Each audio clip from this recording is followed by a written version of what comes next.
gaaw benn panu baraxlu atum ji nekk ñeent téeméer ñeent fukk ak ñett sa gàddaay mbokk yi dalee nag jàmm si xibaar yi njolloor gi li ci gën a fës woteeb Seydina Limaamu Laay téeméer ak ñeent fukk ak ñaareelu yoon bi tey ji ñu ngi nekk si ñaareelu bëccëg bi ginnaaw ubbite gi ni ki démb si waxtaan wu jëm ci ni nga xam ne la ñuy yare askan wi ak njaboot gi ba ñu bañ a dugg ci fetteer lu nekk na loo xam ne fës na lool foofu ci diwaanu Cambérène ay junni taalibe joxe gis yi gox yi feccanti ko si réewum Sénégal daje fa ngir daal di màggal bisub diine bi nañ ci dellusiwaat si njëlbeenu xibaar yi dinañ def ab gëstu bu yaatu si ni nga xam ne la ñuy ànd ak yéen si gaaw gu jot ayu bés yi xët bi nga xam ne moom la ñu leen tànnal ñetti de la semaine suñu naataango yu yéeglekaay bi nga xam ne moo di Walf Quotidien la ñuy fekki si sa xalima ak Salif Ka boobu le saabalkat dellusiwaat na nag si li nga xamante ne bi moo di njàng mekk njàng lañu jalte yi nga xam ne juddu woon na ci ayu bés yi nga xam ne moom la ñu génn déggoo am ci ba njàngale mi doon waaye nag ñàkk déggoo si diggante ñi nga xam ñoo di jàngalekat yi syndicat yi nga xam ne mujj na ci xajaloo dinañu daal di jeexal nag ak li nga xam ne moom la yëglekaay yi xëy fësal tey si gaaw gi dëppoo ko juróomi fan si weeru mars atum 2022 ànd sekk Alaaji Baba Ndiaye mbokk yi li mooy li gën a fas si biir jotaayu xibaar nees gis ñu def si faram fàcc.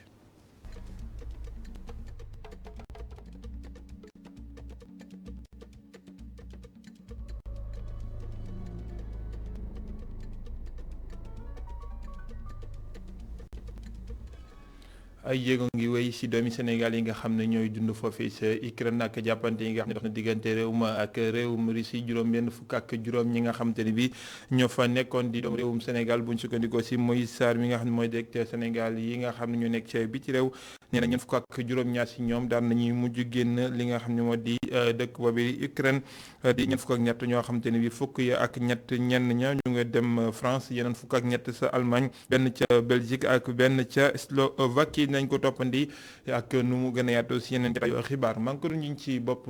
bi ak li nga xamante ne bi moo jëm si téeméer ak ñeent fukk ak ñaareelu wooteeb Seydina Limaamu Laay di loo xamante ne bi xumbute la di ab seela ba yoon wax ne askan wi daje nañ foofu si diwaanu Cambérène ñu daal di waxtaane li nga xamante ne bi moo jëm si nag sama jikko yi yar leen ba ak fetteerlu bañ a am si penc mi nekk na loo xamante ne bi fës na lool te ñi nga xam ne ñoo yëkkati kàddu yo rawatina ki nga xam ne moo di Seydina Issa Lahi ñi nga xam ne moo yor kàddu yi xale ba fàttali na bu baax taxawaay bi nga xam ne nguur gi am na ko ci te buñ sukkandikoo si ki nga xamante ne bii moo di maire bu foofee di Doudou Paty Mbeng nekk na loo xamante ne bii war nañoo def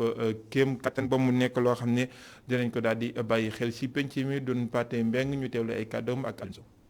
dafa am solo ndax njàng éducation muy jàngale dëkk bu bëgg a dem il faut nga investir mais surtout valeur yi nga xam ni éducation daf ko war a ànd ak éducation muy la recherche de la paix de la stabilité maanaam yar xale yi ci diine yar leen citoyenneté nga ci biir tamam le mot citoyenneté est revenu te ñëwaat lu bari parce que mooy boole ñëpp ginnaaw différence bi am ki bokk tarixa bi ki bokk tarixa bee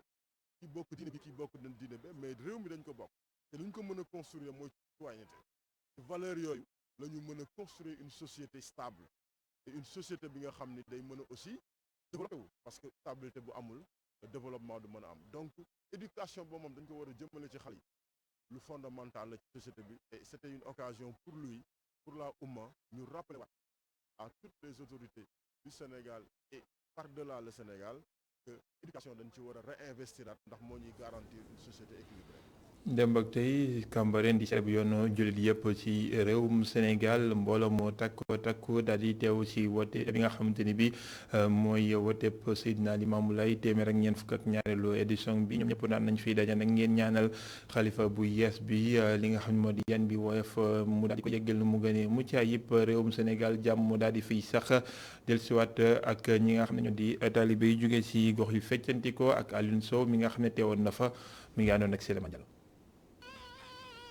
mbooloo mu takku ku nekk ci ñoom yaa ngi sol lu weex ci atmosphère bii la waa ëxlu laayeen dooree téeméer ak ñeent fukk ak ñaareelu anniversaire appel bi taalibe yi fësal nañ ay seede ak yi ñaan ci xalif bu yees bi appel bu njëkk ci xalif bu bees bi waaye li ma gis rek yal na ko sam borom dëgëral yan bi woyof ci kawam ndax wax yàlla miinu ma ko sax bu baax waaye yàgg naa koo dégg mu nit ko modeste nit ko baax ku disponible si doomu aadama yi. ci kaddu yi mu yëkkati Seydina Issa Laye amal ab njàngale ñeel te mu at mile li ni mel nekk ay njàngale yu Seydina Limaamu Laay Baye Laye da leen a teel a préparation boobu nag moom la sax sëriñ bi dugg tey di si wax parce que jeunesse su tey am na ay yu leen di këf ci àdduna bi di leen gëmloo leneen lu bokkul ak diine te naa leen diine ji la nekk or que c'est faux. ci seen daje bi communauté Laayeen ñaanal nañ askanu Sénégal ñaan itam mbas mi jóge ci àdduna bi. ñaan yàlla fekk ko ay at yu bare bare te suñu xalif bu bees bii yàlla na ko fi yàlla ak Baye Laye bàyyil ñu ko fi ba mu dund ba doyal. loolu sant yàlla rek yàlla na fi yàlla dindi mbas mi ñëpp nekkaat si jàmm ñuy sant Seydina Limaamu Laay yàlla na yàlla yokk ay leeram maam Seydi ñu fekk sa fii yàlla na yàlla yokk ay leeram. téeméer ak ñeent fukk ak ñaareelu appel bi nekk na ab statut bu particulier gannaaw ñaari at appel bi ci intimité familiale la am gannaaw ñaari at communauté Layène def appel ci intimité familiale nekk na it appel bi nga xam ni mooy bu njëkk bu Seydina Mouhamadou Makhtar Laye mi nekk xalifa Layène yi. moom di ndaje moo xam ne mi ngi amee si kilifteefu Seydina Mouhamadou Makhtar Laye mi xalifa bu Layène di cérémonie officielle bi it dinañu ànd ak yéen fii ak ngoon gi en direct foofu ca Cambérène ak mbooleem suñuy ndaw yi ak mbooleem banqaasu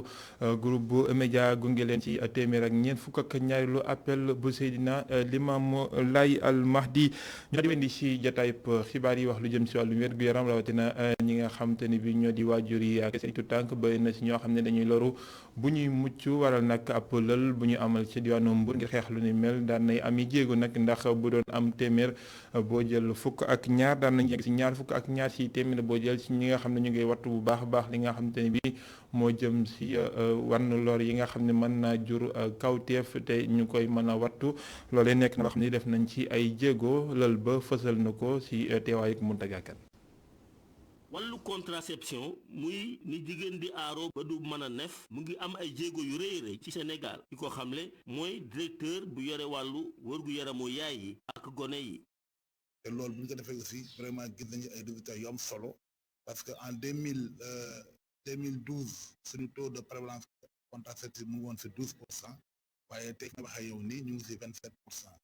naam dañu fixé woon objectif de 46% atteindre ñu ko. mais yaakaar naa lël bi dinañ fexe ba identifier ay stratégie pour que d'ici 2026 ñu vraiment atteindre seen objectif. atelier bi nag mu ngi dajale képp koo xamante ni yaa ngi liggéey ci wàllu planification familiale li leen yëkkati mooy fexe ba nga xamante ni daañu wàññi bu baax a baax faatu gi ñi jigéen ñi di faatu bi ak lii ci wàllu wasin. tey li ñu fi tax a toog nag dañuy jox lu ñuy wax évaluation maanaam ñu xool stratégie yi nga xam ne MSA da koy développé ndax naam dafa méngool ak sunu programme waaye aussi ñu jéem a xool lan mooy tax mu réussir waaye ñu xool aussi lan mooy xëy donc loolu moo fa tax a toog tey ak toutes les parties prenantes tey ñu ngi fii ak kuréel ministère de la santé et de l'action sociale waaye aussi les parties prenantes xam ngeen planification familiale du affaire seulement ministère de la santé affaire ñëpp la affaire vraiment secteur de développement la. moo tax vraiment tey ñu toog fii tey pour évaluer loolu yëpp. MSA bi nga xamante ni mooy partenaire bi ëpp solo ci bu ministère de la santé ci wàllu planification familiale li mu bëgg mooy jigéen ñi daal di jël seeni matuwaay yemuñu rek ci di dimbali jigéen ñi ni ñu mën a defee planning bi waaye dañuy fexe ba teg ay kuréel yoo xamante ni dañu leen di jegeloo ci wàllu wile. Mountaga Kane ñu wax lu jëm ci wàllu mbay meek dund gi ak waaye FAO di programme bi nga xam ne taxaw nañu dem ngir daal di jàppale mbay meek suqali sémb bu ñu amoon ci dendu Afrique daal nañuy def ab xayma doxalin bi ñu daal di jot a doxe fi nga xam ne moo di ci réewum Sénégal toll ci ñeen fukki sémb yoo xam ne sémb nañu ko ci komparu yu toll ci juróom-benn milliard daan nañ ci am ak mbégte am nañu jubluwaay gën koo yokk ñoom waaye FAO waaye tamit gën daal di yokk li nga xam ne moo di xëyum ndaw ñi ndaje lañ ko gaare ñu del ci waat ci ak maam Seynabou Babou. lu ëpp ñeent fukki projet yu ñu taxawal ci diggante 2019 ak 2021 ñu def ci lu tolloog 6 milliards. Organisation des Nations Unies pour alimentation ak agriculture fësal na bilan à mi-parcours ci lu jëm ci wàllu programmation par pays pour Sénégal. mooy gis nañ ne déjà pour ñu mën a liggéey foog ñu boole doole yi loolu gis nañ ko. gis nañ ne aussi si ponk yi nga xamante ne mën nañ fa liggéey pour ñu am résultat yu baax gis nañ ne xëy ndaw yi am na si solo lool. naka la ñuy def tey ba li ñuy wax chaîne de valeur agro-sylvo-pastorale halieutique boo jëlee filière bu nekk naka la ñu mën a def pour que nit ñi xam chaîne de valeur boobu. moom mii la nag moo ngi ñëwaat ci solo cadre de programmation par pays bu Sénégal. bu ñuy wax cadre de programmation par pays damay wax rek ne xam nga FAO si doxalinam si réew mu ne dañ ko sant pour balaa muy defal benn activité mu waxtaan ak gouvernement bi waxtaan ak parties prenantes yëpp ba ñu d'accord si naka la ñuy liggéey ak si la kaw lan la ñuy liggéey loolu su tënk rek loolu mooy cadre de programmation par pays. ginnaaw bi ñu fësalee bilan à mi-parcours bu cadre bu programmation bu dëkk bu nekk bu Sénégal bi nga xamante ne dafa fas yéene jeex ci 2023 am na ay digle yoo xamante ne def nañ ko mu ciy ñëwaat. kenn par exemple recommandation bu ñu def mooy naka la ñuy def pour que ñu mobiliser les fonds parce que quand même notre CPP am na gap boo xamante ne war nañ ko kii FAO mu ngi liggéey mais FAO aussi lancé na appel ñi nga xamante ne mooy partenaire kii au développement lii nga xamante ne mooy gouvernement bi ñun ñëpp ñu bokk ànd lii nga xamante ne am nañ ko ay résultats yu baax dañ yaakaar nañ ne fii yoon la pour que ñu mën a egg fa ñu jëm il faut ñu boole benn def assurer complémentarité bu rëy. baykat sàmmkat ñoom ñëpp ñoo ngi ci biir programme bi fexe ba nan la ñuy jëmbalee lii di wàllum bay wàllum xool nan la ñuy gën a sàmmee kaaraange li ñuy lekk xool itam nan la ñuy gérer environnement ngir mu yàgg fi ak ressources naturelles yi nag am na solo loolu ci kanamu FAO. Seynou Babou ñu des ci mbay mi lël bu yaatu bañ ko jagleel ci àdduna bi yëpp di fa daje foofu ci diwaanu Paris la daal di ubbeekoo ñaar fukki fan nag juróom-ñaar ci weeru yi nga xam ne moom la ñu daal di génn moom la daal di door nag ubbeeku ga réewum Sénégal daan na fay teew donte xumbute ga demul noonu ci réew mi waaye nag daan nañuy gaaral li nga xam ne moom la ñu daal di indi foofee bokk na ci ña fa teew waaye nag ñi nga xam ne jot nañoo am sax ñoo xamante ni bii am nañu yéenay jënd su ñoom lu toll ci 3 junni tonne diwlin yoo xamante ni bii moom la ñu war a nal ñu delluwaat foofee sa salon baak ubbite ga ak ki nga xam ne moo di Abdou Latif Diop. ren jii nag salon international bu agriculture du Paris xumbul dara na mu daan xumbee Sénégal bi nga xam ne daan indi ay exposants yu bari ren bariwuñu ay sociétés yu ndaw rek moom la Union nationale des chambres de commerce bu Sénégal dajale pour ñu ñëw représenter Sénégal. ren participants wu Sénégalais yi bariwuñu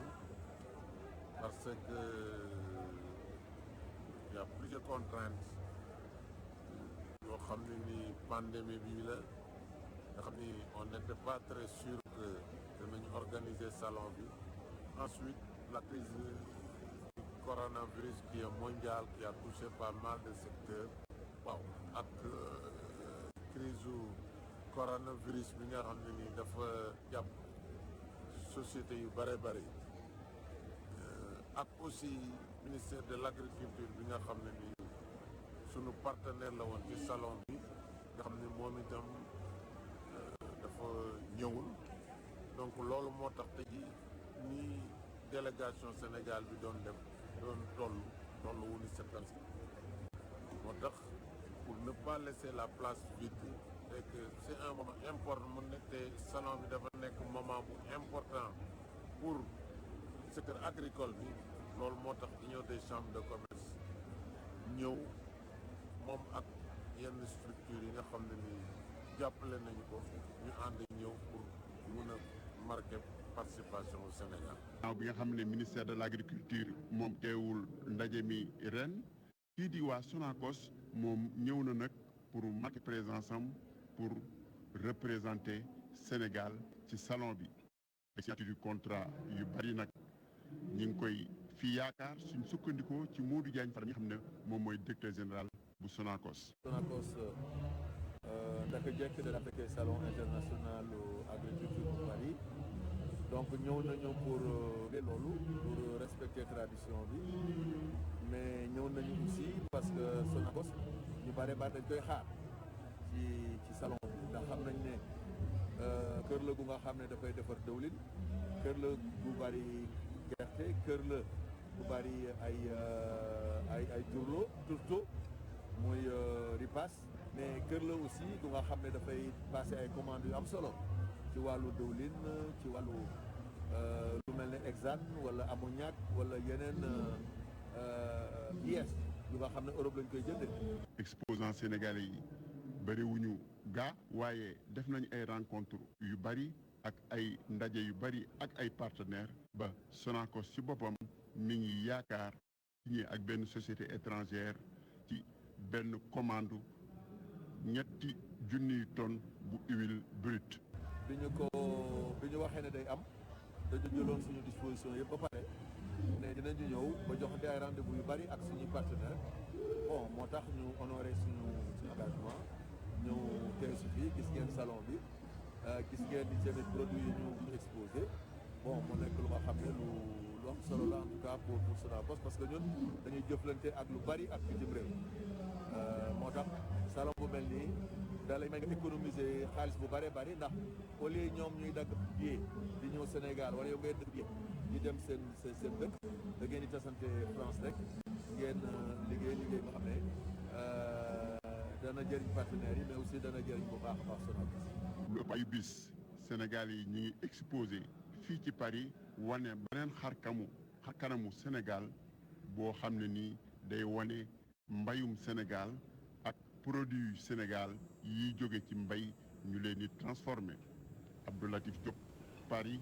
iRadio. Abdou Latif Diop nekkal fa iRadio ak ITV diwaanu Paris ak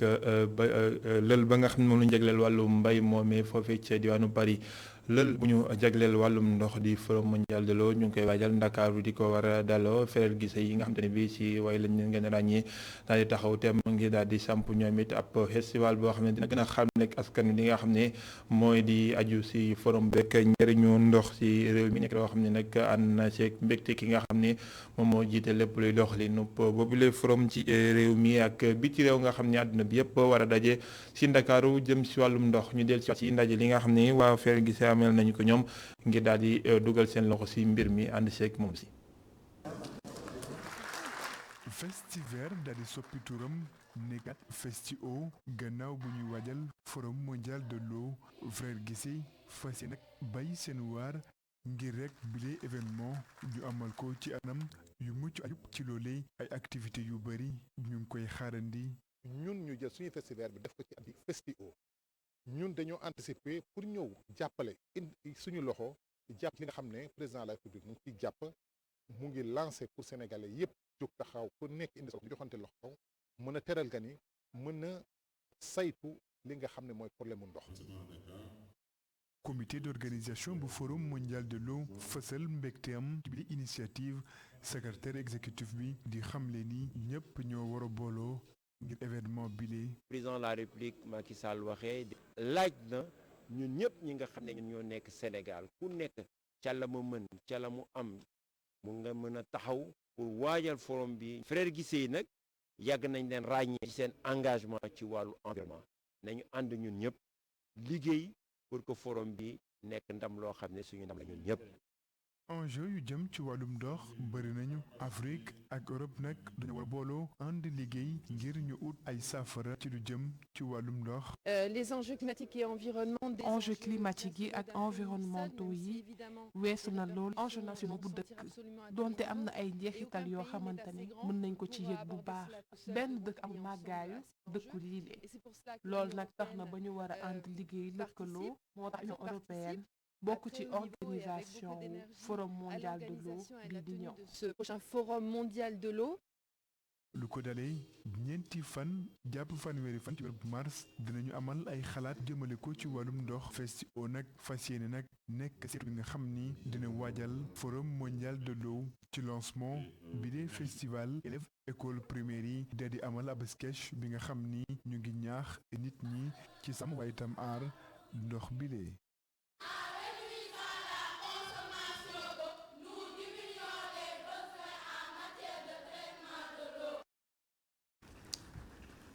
jaajëfal ko Mamadou Sy lu jëm si yokkute ak yokkute gox yi goxaan yi gox yi feccantikoo yi ak seen semb yi nga xamante ne bii naan nañu ko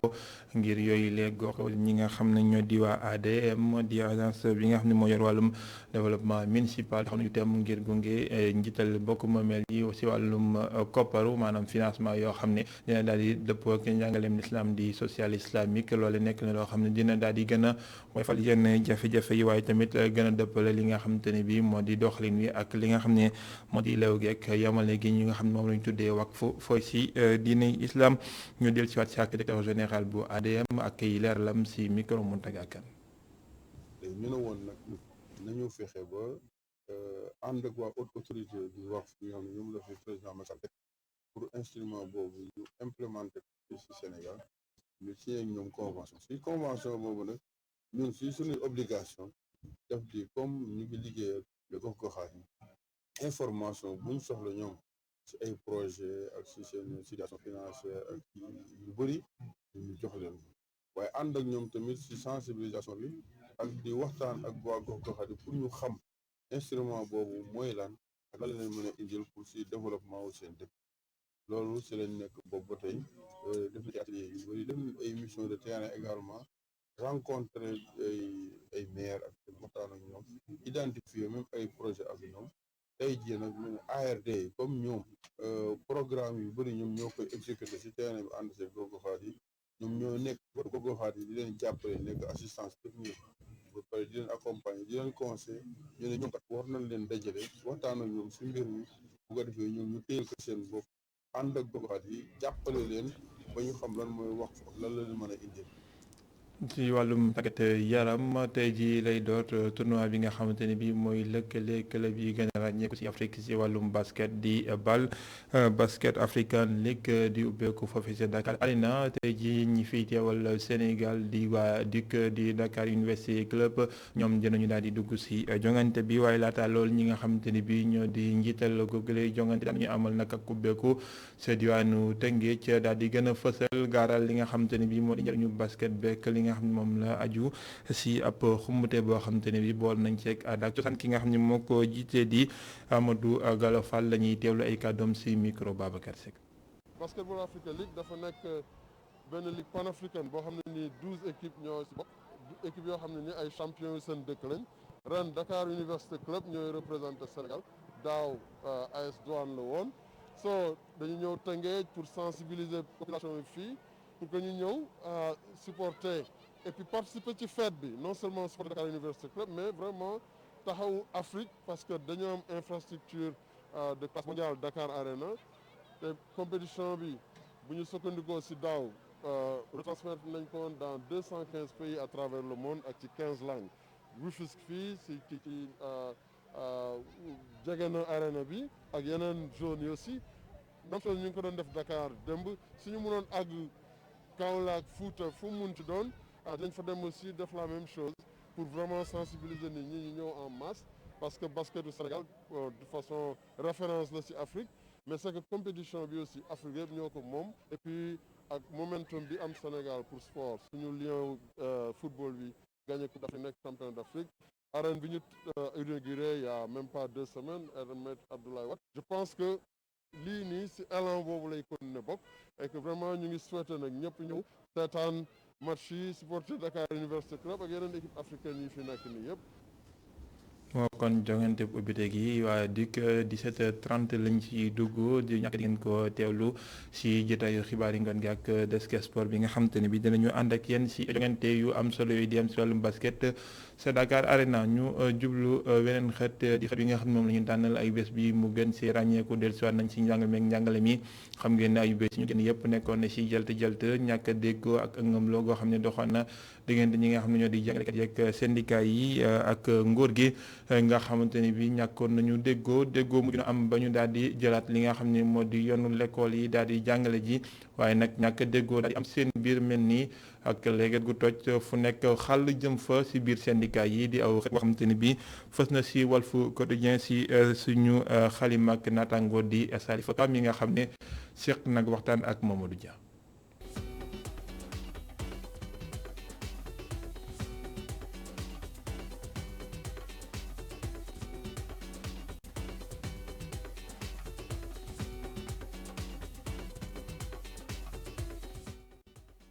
ñetti weeru grève ay waxtu yu bari yu nu ñàkk ëllëgu njàng meeg njàngale mi bari ay jeexi jaaxa Salif Ka di taskatu xabaar ci yéenekaay bi di Walf Quotidien yàgg topp grève bu jàngalekat yi ba ci table de négociation yi nga xam ne ay syndicat dañu fa mujj woroo loolu sax waral article bi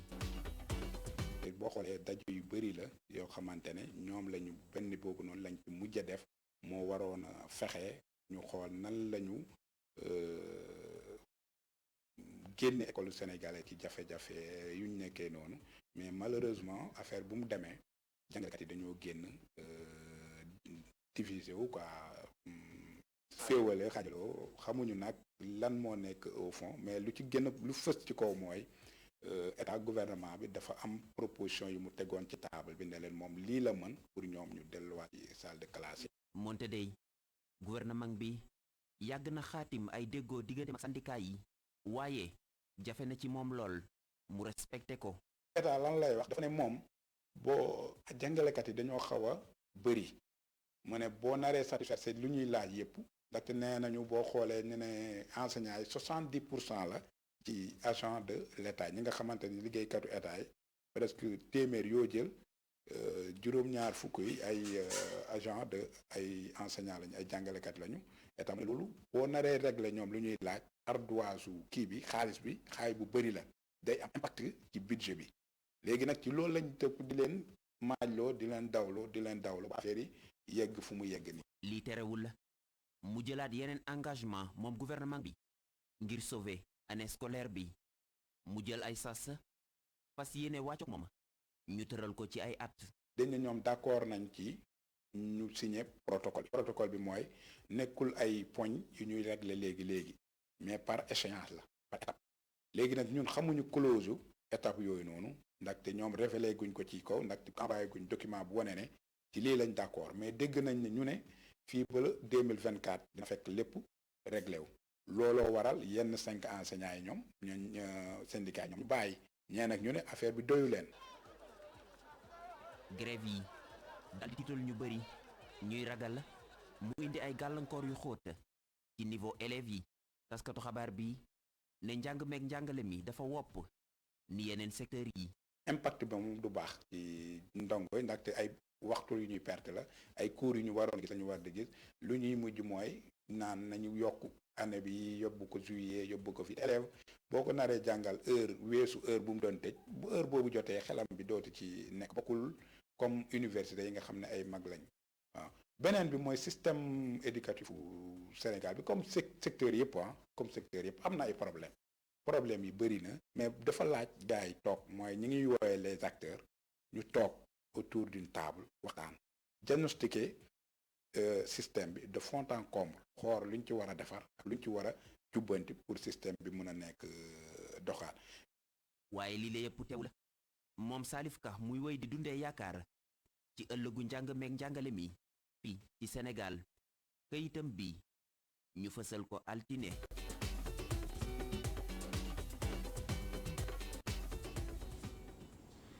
Mamadou Dia kayit yi fës si gaaw gi juróomi fan si weeru mars ñu dellusiwaat seeg jukki bi ànd seeg Baba Ndiaye.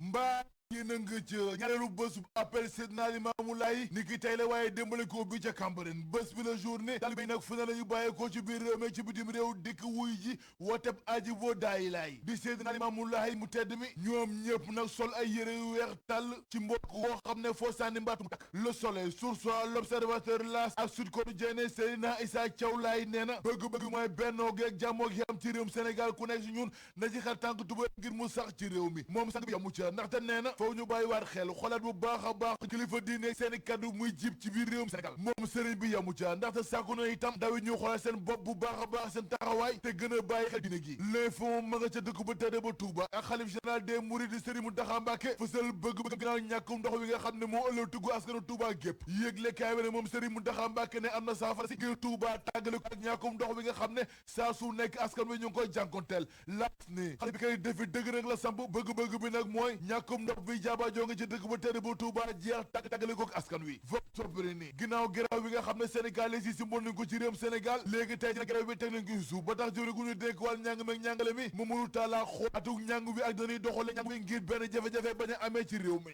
yëglekaay bi ne ay soppite yu rëy am na ci composition yi examen yi ba ci sax vacances yi ndax léegi certificat bi ñu koy amal ñaar fukki fan ak ñaar jàpp ñaar fukki fan ak ñett ci weeru juin bés bi jàpp nañ ko ñaari fukki fan ak benn ci weeru juillet fii ak boobu ñuy sumu waxtaan wu rëy diggante ministre bu ñuy dénk wala njàng meeg njàng mu suufe mi ak njàng mu kaw bi ngir ñoom ñaar ñëpp seeg waxtaan bu ko defee ñu jàpp date ji bi ñu amal ci l'examen baccalauréat yi laas ne Mamadou Talla kay jëmam weesu na rek li soppite ci examen yi ak composition yi vacances yi ndax ba ci feetuk pag yi sax lépp la wàññi tasaaro ci Benno Bokk Yaakaar ci élection locale ñu dëgmal fa sobil ne gars yi Macky Sall yi kon amal nañu ndëpp gu rëy ngir waxtaanee Benno jëm ci élection législative ñu dëgmal ndax gars yi nee nañu la leen daloon ci élection locale la ñuy bañ mu tollantiku ci législative yi ba tax ñu amal waxtaan wu rëy ngir xool nañu demee ànd ñoom ñëpp ci élection yi ñu dëgmal source ne lu yees am na ci ASP yi nga xam ne seen coow bu nu génn yëglekaay bi ne juróom-ñett fukk ak ñett ci ñoom dàq nañu leen ba noppi dagg si seen salaire toll ci juróomi junni ndaxte nee nañu gars yi fukki fan ak juróom kott la ñu liggéey ci weeru février gi direction départementale ASP yi nag ma ngay dem ci kër ku nekk ngir nangu tonu yi nga xam ne joxoon nañ leen ko ngir seen liggéey bés bi le jour moom la mbir mu doon ci réewum Sénégal ndax yëglekaay groupe immédiat bi ne mbir maa ngi gën a law te ba léegi amul tax ak ginnaaw Sénégal ndax dañoo xam ne dañuy jur doom lànk ne duñu bàyyi ji libération ne lu toll ci ñetti téeméeri millions sunu ko ci faux billet la ñu fekk ci këru benn kilifa diine ca Parcelles Assainies unité 25 yëglekaay bi ne waa ji Serigne Ibrahima Diallo tudd te waxtu wi fëgg nañ ko garde à vue te ay atam toll na ci 52 ans moom Serigne bi nag waat nag kitaabu na ni koppar yi yëpp toll ci ñetti téeméeri millions addiye la te ba léegi mënu la wax kan moo ko jox koppar yi yëpp tax ñu fukk ko mandat de dépôt mu ca ndax dañ ñëwaat na ci musiba ga woon ca Tëngéej ak musiba gu ñu ko fekk yëglekaay bi ne waa ji ba léegi nag kenn mun la xam nu mu tudd ak kan la te gars yi jëf-jëf gi ba nu ko def dana ko sumbi ba mu set wicc takk loxo takk tànk yi jël seetul takk ci ndig li duma ko ba noonu ne ba ko essence taal ko waa li tamit mbaa jàmm la yëglekaay bi ne enquête wi ci ubbi loo njëkk lu mu fësal mooy ni ñi def mbiri duñu benn duñu ñaar maanaam ci ko ñu bàkku jëm ci làmb ji sunu làmb yëglekaay bi ne jàkkaarloo Modou Lo Ama Baldé mënees na ko jàpp ñaar fukki fan juróom ñaar ci weeru mai ñu dem ci L'As Quotidien yëglekaay bi ne benn étudiant bu ñu naan Aliou Sila mu doon teg di ak jaaykatu ordinateur ci daara ju kawe ji ci réewum Sénégal ak ci Sénégal yëglekaay bi ne waa ji nag daru la moom étudiant bi dañ ko jàngaloo waaye nag sàcc ak teg dil gu rëy la doon def bés bu nekk jaaykatu ordinateur yi waxtu wi police quatrième bu Médina moo ko daaneel ba moom waxtu wi kon bëgg nañ ko mandat de dépôt mais da ngay seet loolu rek. jaajëfal ko Alaaji Baba Ndiaye jaajëfal leen mbokki ci télé bi fii la ñu yëkkatee jotaay bi beneen jotaay yëpp xibaar 18h45 la doon maan si dig daje si xibaar yi marax yi 19h45 si kàllaamay nasaraan xibaar di wéyandi si www.emedia.sn jërë ngeen jëf.